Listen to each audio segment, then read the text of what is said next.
우리 앞에 있는 분과 인사 나누시겠습니다. 사랑합니다. 축복합니다. 잘 오셨습니다. 예, 오늘 앞뒤로 이렇게 좀 다시 한번 둘러보세요. 오늘 귀한 손님들도 오셨고, 또 우리 믿음의 동역자들도 오셨고, 또 오래간만에 병상 툭툭 털고 일어나셔서 또 하나님의 전에 찾아온 믿음의 가족분들도 있습니다. 우리 특별히 오래간만에 오신 우리 믿음의 어르신들 분들도 다시 한번 손 맞잡아 드리면서요, 사랑합니다, 축복합니다. 앞뒤로도 인사 나누셨으면 좋겠습니다. 사랑합니다, 축복합니다. 잘 오셨습니다. 네, 고맙습니다. 지난 한 주간 잘 지내셨습니까? 한 가지 여쭙고 말씀을 시작하고자 합니다.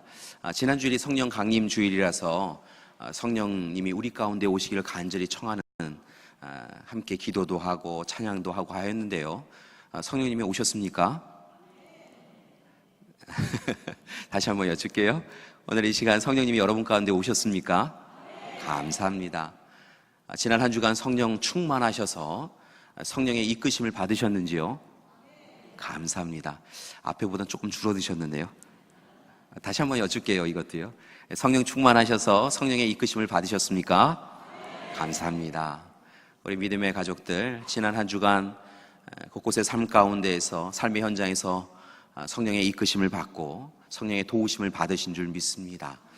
바라고 나기는 혹시 지난 한 주간도 과연 성령님이 이끄셨는가라고 하는 의문과 고민이 드는 분이 있으시다고 한다면, 오늘 말씀을 통하여 다시 한번 성령이 우리 가운데 오시기를 소망하고 또한 성령 충만함을 간절히 청하는 그런 시간이 되었으면 좋겠습니다. 앞선 2장의 앞부분에 보면 오순절에 성령님께서 약속하신 대로 강림하시는 사건이 일어나지요.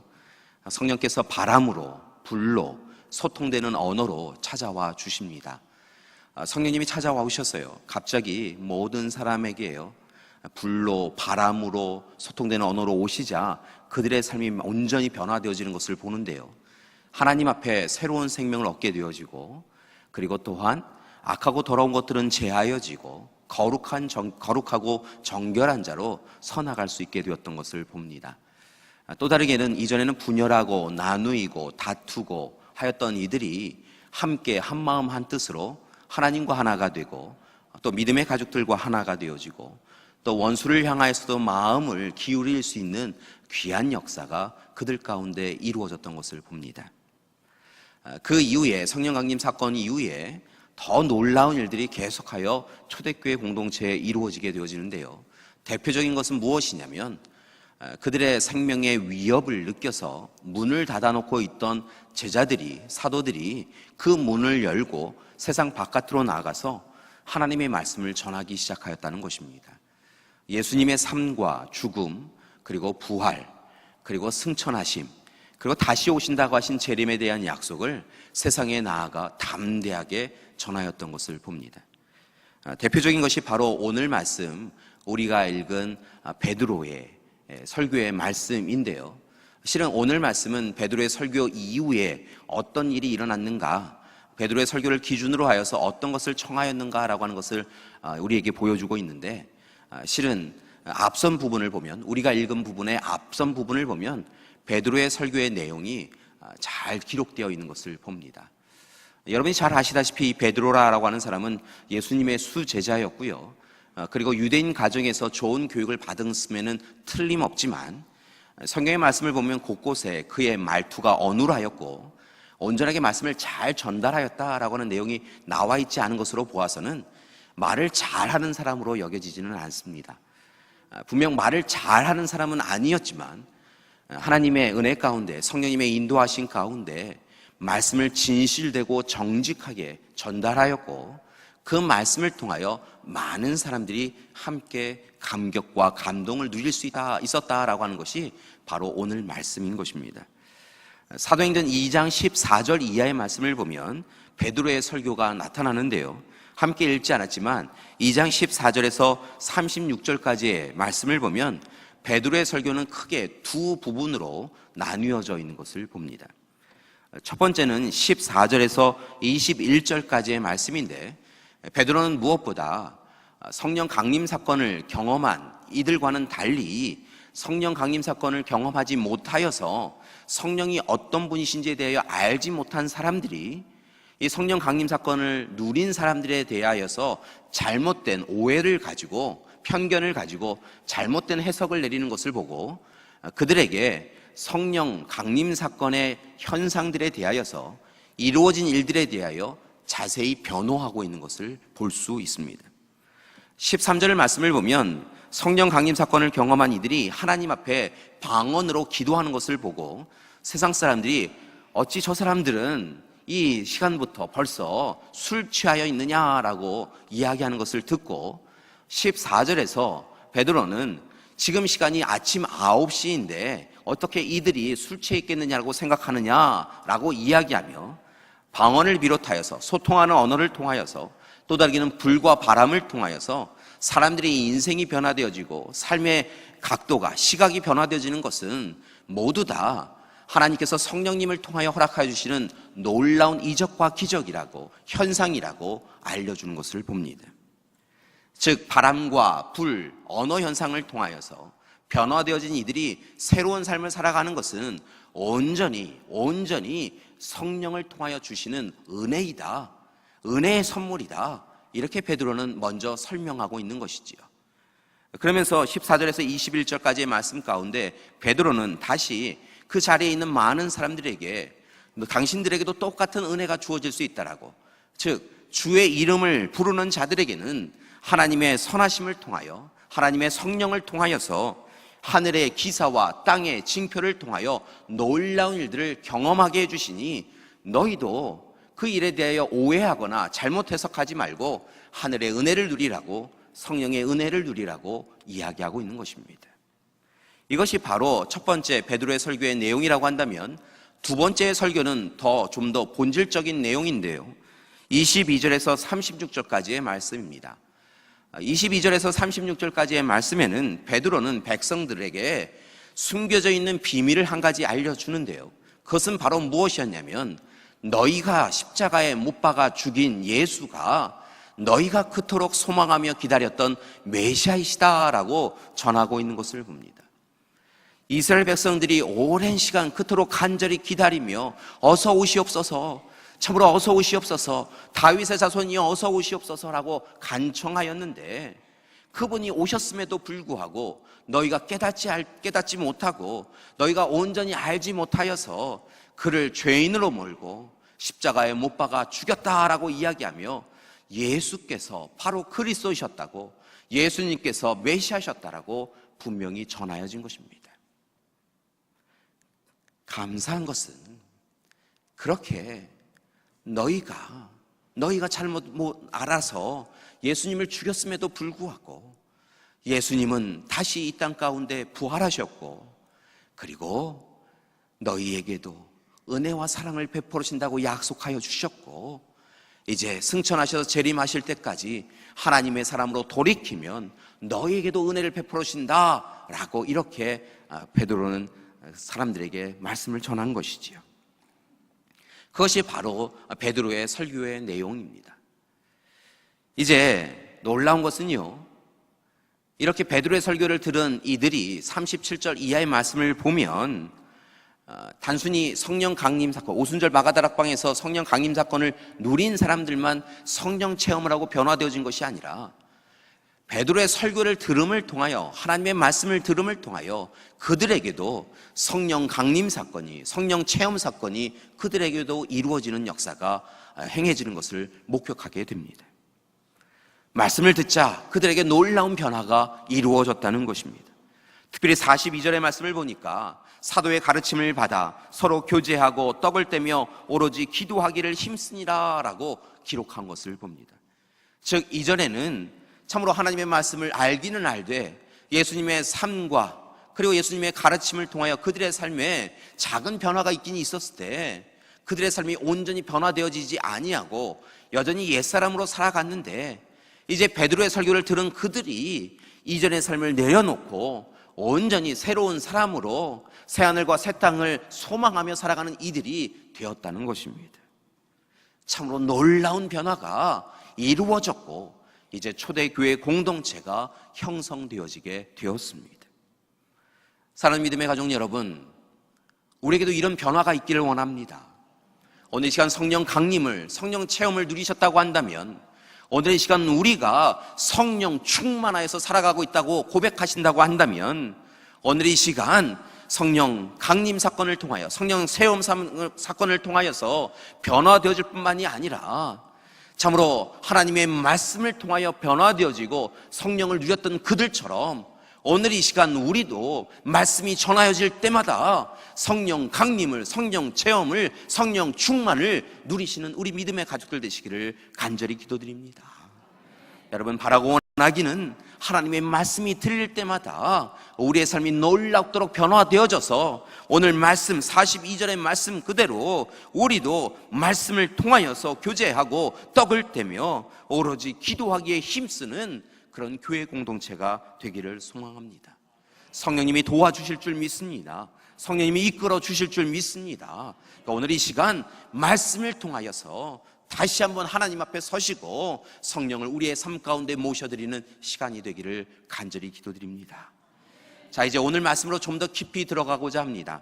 앞선 말씀에는 참으로 베드로를 통하여서, 베드로의 설교를 통하여 하나님 주신 말씀이 담겨져 있다고 한다면, 오늘 말씀은 이제 참으로 베드로의 설교를 듣고 그 자리에 있었던 사람들에게 놀라운 변화가 있게 되어진 것을 기록하고 있고, 그 변화를 경험한 사람들이 어떤 삶을 살아가는 것이 옳은가라고 이야기했더니 베드로가 두 가지로 권면하는 것이 담겨져 있는데요, 어떤 내용들이 오늘 말씀 속에 담겨져 있는가 다시 들여다보길 원합니다.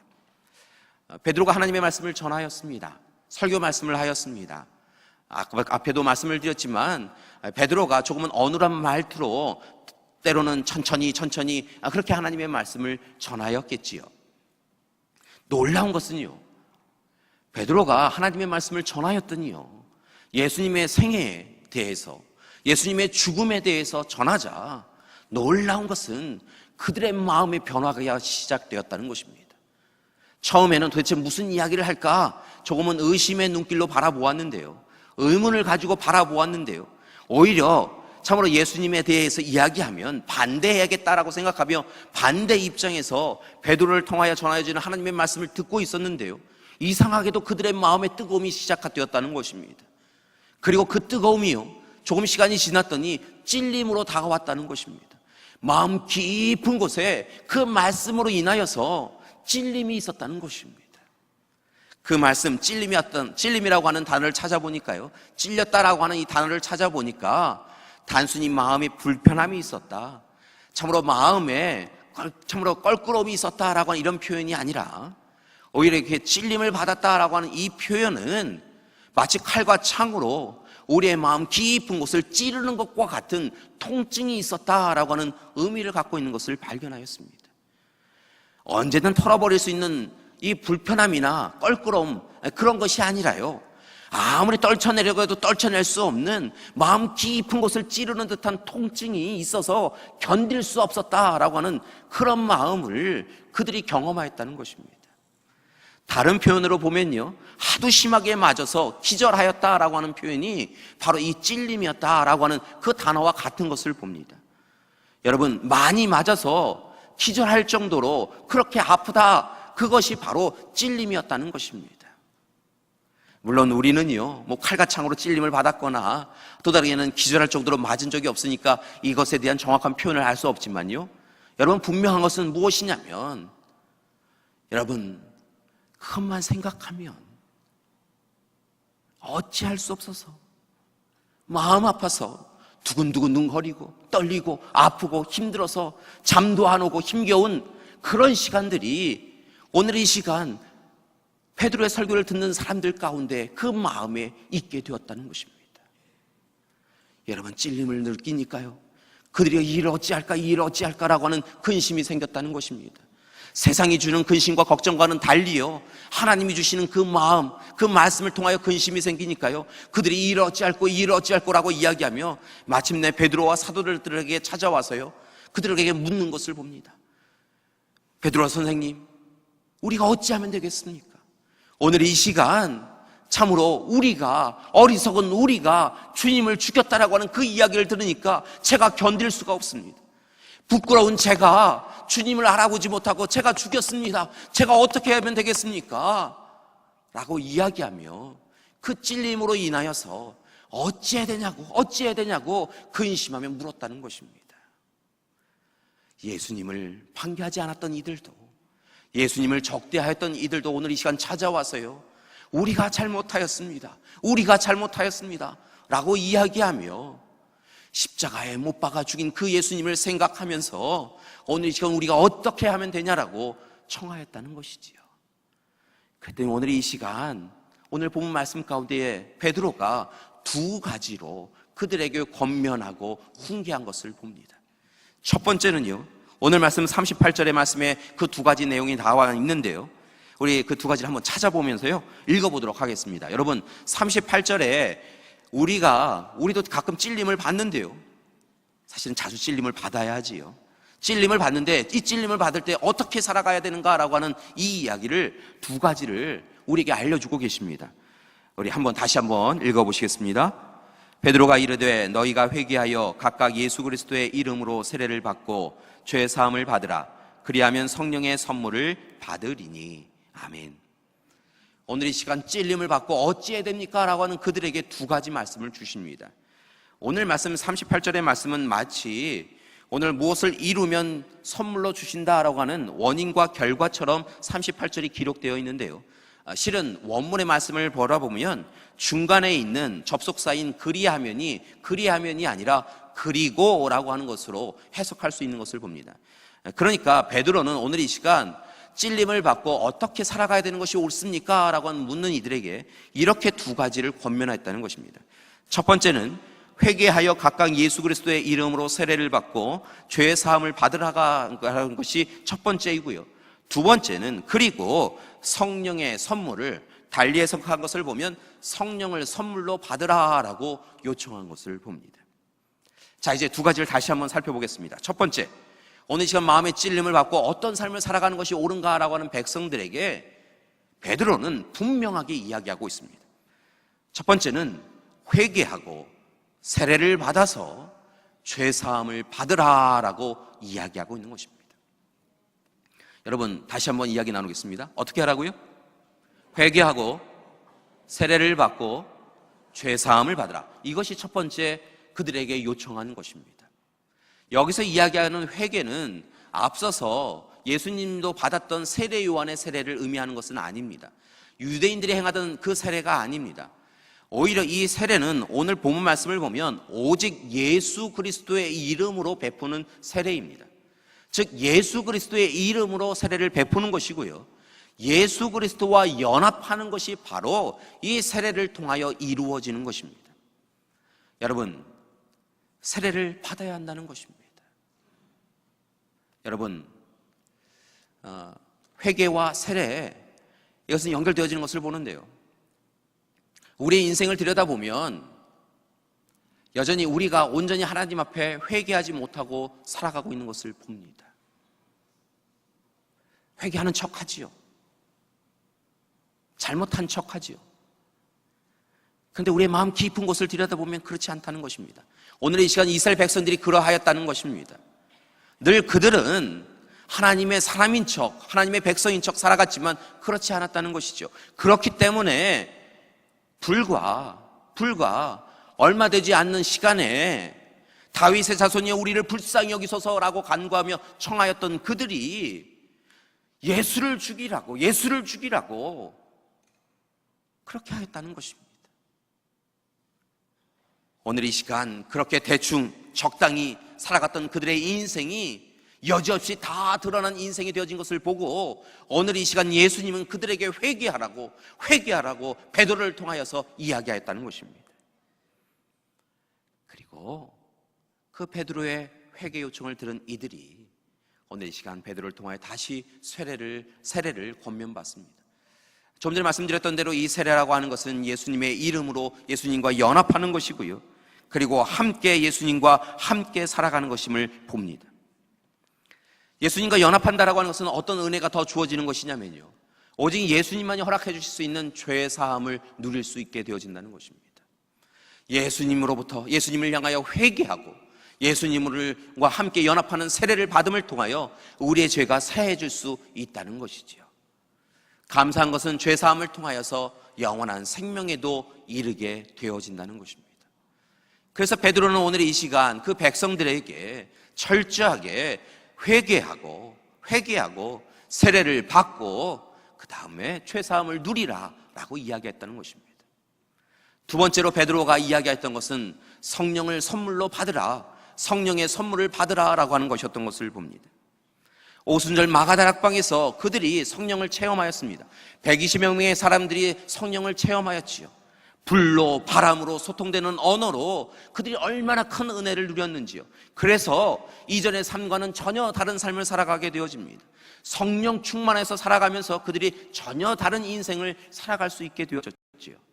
그래서 이제 베드로는 그의 설교 말씀을 통하여서 하나님의 말씀을 전하면서 너희도 다른 것 이전에 성령의 선물을 받으라고, 성령을 선물로 받으라고 예수님께서 그토록 계속하여 반복하여 이야기하셨던 성령을 오늘 말씀을 통하여서 은혜를 누리라고 이야기했다는 것입니다. 말씀을 통하여 새 사람이 되어져서 거룩하고 정결한 자로 하나님의 생명을 누리는 자로 하나님으로 인하여 날마다 이김과 승리의 자리에 서는 즐거움을 누리라고 오늘 이 시간 말씀해 주신 것입니다. 여러분, 이와 같은 베드로의 설교의 열정적인 설교를 듣고요, 놀라운 일이 일어납니다. 여러분, 성령 강림 사건을 통하여 120여 명만 변화되어지고 놀라운 일이 일어난 것이 아니라요, 오늘 베드로의 설교를 들은 그들이요 놀랍게 변화되었다는 것입니다. 오늘 말씀에 보면 그 당시의 사람들을 지칭하는 단어가 있는데요, 그 사람들을, 그 세대를 뭐라고 이야기하냐면 패역한 세대라고 호칭하였는데요, 놀라운 것은 무엇이냐면 그 패역한 세대, 하나님과 등 돌린 이들, 예수님을 죽인 그들이 그날에 베드로의 설교를 통하여서 그들이 인생 가운데에서 마음의 찔림을 받고 회개하고 세례를 받고 죄사함을 누린 이후에 성령을 선물로 받은 이후에 하나님이 사람이 되었다라고 성경은 기록하고 있다는 것입니다. 무려 그날 3,000명이나 하나님께로 돌아오는 역사가 있었다고 기록하고 있습니다. 사랑하는 믿음의 가족 여러분, 오늘 이 시간 이 베드로의 설교가 선포되어졌던 그 현장에 놀라운 기쁨이 우리 가운데도 있기를 소망합니다. 오늘 이 시간 하나님의 전에 찾아와서 함께 하나님의 말씀을 듣고 있는 이 시간에 우리도 성령 강림을 누리고 성령 체험을 누리고 그리고 성령 충만한 이들이 되기를 소망합니다. 사랑하는 믿음의 가족 여러분, 오늘 이 시간 세 가지를 부탁드리고자 합니다. 첫 번째, 마음의 찔림을 받으시는 우리가 되기를 원합니다. 여러분, 이스라엘 백성들의 변화는요 결국 어디에서부터 시작되어졌냐면 마음의 찔림으로 인하여서 시작되어졌던 것을 봅니다. 그런데 문제는 이 시대에 많은 한국교회에서 많은 그리스도인들에게 하나님의 말씀이 선포되고 있지만 마음의 찔림을 받는 그리스도인들이 많지 않다는 것입니다. 귀로, 머리로만 이해하고 그 말씀을 마음으로 끌어내지 못하고 그 말씀을 삶으로 옮겨가지 못하고 있는 것을 발견합니다. 하나님의 말씀이 우리의 심령을 흔들어 놓는 그런 말씀이 우리에게 선포되어지고 있는데 그 말씀을 귀 기울여 듣지 않고 있다는 것입니다. 우리의 몸은 여기에 와 있지만 우리의 마음은, 우리의 생각은 다른 곳에 가 있다는 것입니다. 하나님의 말씀이 우리에게 들려왔을 때 따끔거려서 아이 아파 라고 이야기하지만 성전 바깥을 나가면서 그 마음 아픔도, 그 마음의 찔림도 내려놓고 돌아가서 익숙한 대로 세상의 사람으로 살아가고 있는 우리의 모습을 바로 우리가 알고 있다는 것입니다. 말씀이 아무 영향력을 끼치지 못하고 있습니다. 이른 아침부터 밤 늦게까지 여러 대중매체를 통해서 하나님의 말씀이 선포되어지고 있는데 참 은혜스럽다, 참 감동스럽다 라고 이야기하지만 그 은혜와 그 감동이 우리의 삶을, 우리의 몸을 전혀 움직이지 못하고 있다는 말씀입니다. 온전한 찔림이 없기 때문입니다. 우리의 삶에, 우리의 마음에 그 말씀이 관통하고 있지 못하다는 것입니다. 여전히 완악하여서, 딱딱하여서, 굳어져서 하나님의 말씀이 들려와도 좋은 말씀만 받아들이고 우리의 마음에 찔림이 있는 말씀은 불편하다 생각하고 내어버리는 것이 우리 신앙인의 모습이라는 것입니다. 사랑의 믿음의 가족 여러분, 하나님의 말씀이 선포되어질 때 그 말씀이 우리의 마음을 찌를 수 있도록, 그 말씀이 우리의 심령을 흔들어 놓을 수 있도록 하나님 앞에 간절히 기도하는 우리가 되길 원합니다. 마음에 찔림이 있어야 될 줄 믿습니다. 하나님 말씀대로 제대로 살지 않고 있는 우리를 우리가 아는데 어찌하여 근심이 없을 수 있겠습니까? 말씀이 선포되어질 때마다 찔림이 있으면 그 찔림으로 인하여, 찔림의 은혜를 통하여 하나님 앞에 기뻐하시는 여러분이 되길 원합니다. 십자가만 보아도 눈물 흘렸던 그 첫사랑을 회복하시고 주님이 내 죄 때문에, 우리 가정의 죄 때문에 죽으셨습니다 고백하며 우리의 인생을 어찌할 거라고 하는 찔림이 있어야 될 줄 믿습니다. 두 번째로 회개하고 온전히 주님과 연합하여서 죄사함을 누리는 우리가 되기를 원합니다. 참 회개하지 않지요? 하나님 앞에 잘못했습니다. 잘 안 합니다. 잘못한 것 있어도요, 변명하고 핑계대지요. 잘못했습니다 하나님, 이게 아니라요, 하나님 앞에도요, 하나님 다 어쩔 수 없는 것 아닙니까? 세상이 그렇습니다. 하나님 이것만 눈 감으세요. 그것이 우리의 모습입니다. 하나님 앞에 철저하게, 온전하게 회개하는 우리가 되어야 될 줄 믿습니다. 그래야 우리가 하나님의 은혜 가운데 예수 그리스도와 연합하는 성령의 세례를 누릴 수 있고요, 그리고 이제 온전히 예수 그리스도의 사랑을 통하여서 죄 사함의 은혜를 누리게 되어질 줄 믿습니다. 여러분, 바라고 원하기는 우리 모두 다 영원한 생명과 구원의 자리를 확보받았고 약속받았는데요, 오늘 이 시간 찔림을 통하여서 회개하고 세례를 받고 죄 사함을 누리는 우리가 되기를 소망합니다. 사랑의 믿음의 가족 여러분, 세 번째로는요, 성령 충만한 여러분이 되기를 원합니다. 성령 강림을, 성령 체험을 누리시고요, 그것으로 만족하지 마시고요, 오래전에 내가 성령님을 만난 적이 있었지, 오래전에 성령의 이끄심을 받았던 적이 있었지 라고 하지 마시고요, 오늘 지금 여기에서 성령 충만함을 누리며 오직 성령의 이끄심대로 살아가는 우리가 되기를 소망합니다. 여러분, 세상의 욕심 내려놓으십시오. 여러분, 내면 속에서 끊임없이 나오는 탐욕 내려놓으십시오. 여러분은 세상의 사람들이 아닙니다. 여러분은 여러분의 욕심대로 살아가라고 창조된 이들이 아닙니다. 오늘 이 시간 하나님은 여러분을 참으로 놀랍도록 창조하시고요, 예수 그리스도를 통하여 구원하여 주시고요, 성령을 통하여 우리를 이끌어주고 계시는데요, 바로 성령 충만하여서 성령의 이끄심을 받으라고 우리의 인생을 이끌어가고 계신 줄 믿습니다. 사랑하는 믿음의 가족 여러분, 이제 성령님의 이끄심을 통하여서 마땅히 서야 할 자리로 나아가는 우리가 되기를 소망합니다. 오늘 이 시간 두 가지 이야기를 전하고자 해요. 이렇게 살았으면 좋겠어요. 이분들과 같이 살았으면 좋겠어요. 여러분이 잘 아시는 윤동주 시인이 있으신데요, 이분이 이제 탄생하신 지 올해가 100주년 되는 해예요. 그래서 여러 행사들이 있더라고요. 어느 글을 보다가 올해가 이제 탄생 100주년이다라고 하는 이야기를 듣고요, 오랜만에 이제 윤동주 시인의 여러 시들을 살펴보았어요. 참 아름다운 단어들, 서정적인 그런 풍경들, 그런 부분을 보면서 사실은 윤동주 시인의 시를 참 좋아했는데요, 며칠 전에 100주년이다라는 이야기를 듣고 시를 보면서요, 그 내면에 담겨져 있는 놀라운 것 하나를 발견했습니다.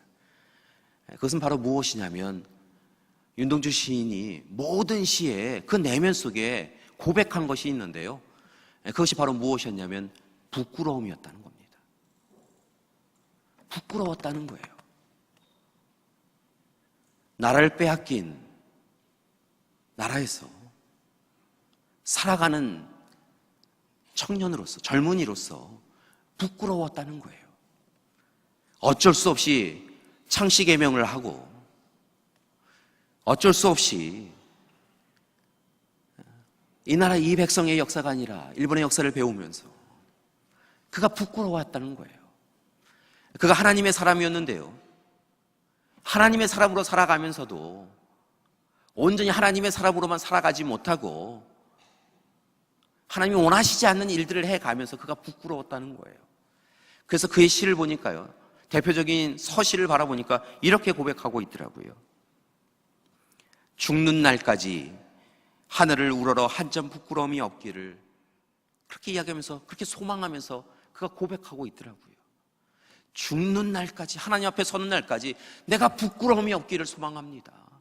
하나님 앞에 부끄러움이 없기를 원합니다. 그렇게 고백하고 있더라는 거예요. 그의 자화상이라고 하는 시를 보니까요, 시인이 우물에 가서요, 우물에 비추어진 자신의 모습을 보는데요, 그 모습을 보면서요, 한편으로는 가엾어 보이기도 했는데요, 한편으로는요, 보이는 그 모습이 참으로 악하고 더럽고 죄스러워서 부끄러워서 바라볼 수 없었다, 그렇게 표현하고 있더라고요. 보니까요, 모든 시에 그런 부끄러움이 있더라고요. 그의 부끄러움이, 하나님 앞에 부끄러움이 그의 삶을 다르게 만들어 놓았다는 것이지요. 우물이, 거울이 그에게는 그러한 곳이었는데요, 그 시를 보면서요, 성경 말씀 앞에 정말 제대로 살고 있는가라고 하는 부끄러움이 찾아왔습니다. 사랑하는 믿음의 가족 여러분, 부끄러워해야 합니다. 부끄러워해야 좋은 그리스도인이 될 수 있습니다. 하나님의 사람으로 산다고 하지만 제대로 살지 못하고 있다고 한다면 찔림을 받고 부끄러워하고 회개하고 죄사함을 받는 이 시간이 되길 원합니다.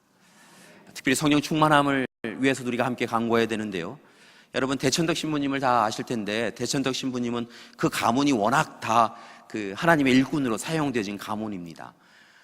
그 대천덕 신부님의 할아버님이 토레이 목사님이라는 분이신데요, 1880년대 영국과 미국에서 활동한 대단한 부흥사 목사님이셨습니다.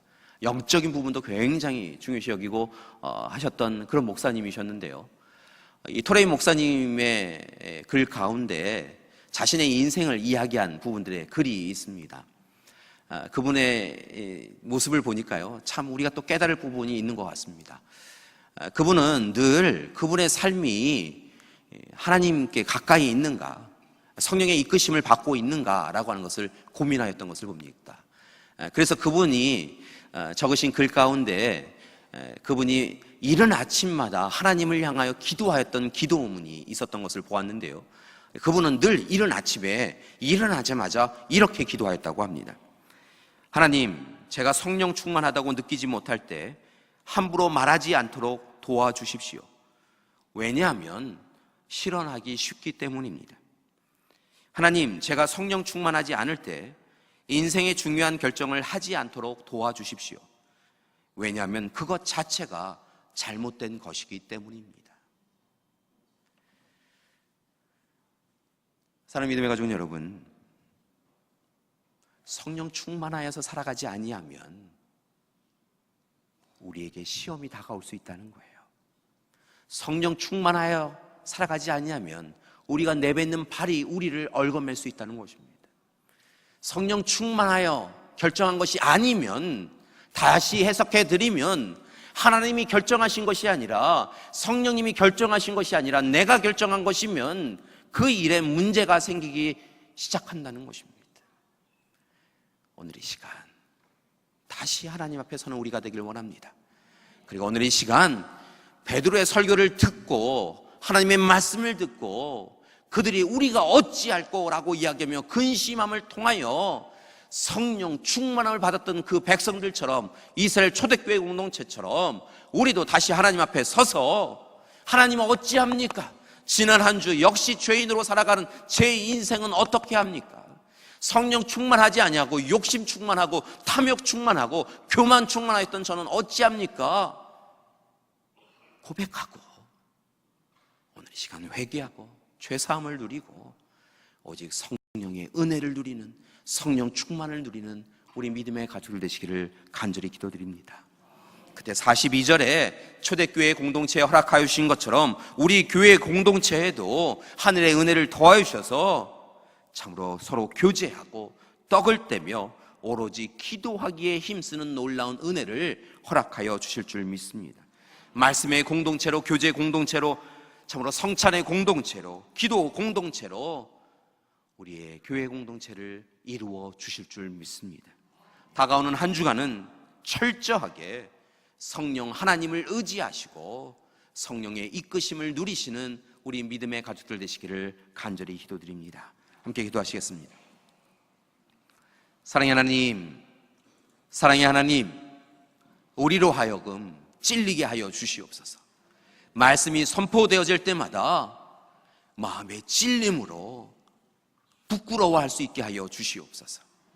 그리고 이제 우리가 어찌할꼬 근심하며 하나님 앞에 나아가 우리의 죄를 고백하고 회개하고 세례를 받고 죄사함을 누리게 하여 주시옵소서. 또한 성령 충만하게 하여 주시옵소서. 예수님의 이름으로 기도드립니다. 아멘.